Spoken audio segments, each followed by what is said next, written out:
Hey guys, welcome back to a new video. And in this video, we are going to learn how to add a passenger in your Uber ride. So, this is basically very easy. So, let me show you how it's done. So, click on the Uber app, open it, basically let it load. And after it loads, you just need to go to the bottom right corner. Here you will see the account option. Now, here at account option, you need to scroll down and select settings. Now here you can see basically your profile, what it consists, how other things are. You can save a place, you can privacy, you can change your security things, etc. Now basically our main goal is to add a passenger in Uber.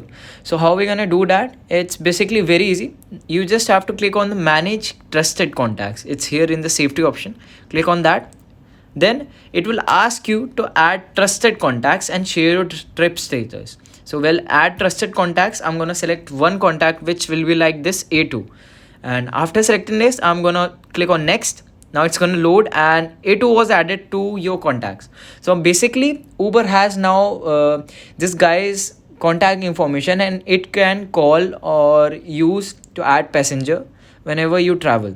So basically this is out, and now just you need to come all the way back here.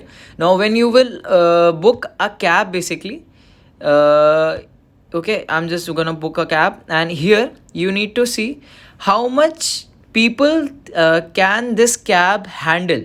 And if this cab can handle around 3, 4, 6, so the more the passenger it can handle, the more you can add as a passenger. So basically now when you will book a, what we say, and ride, you will have an option to share this ride and add a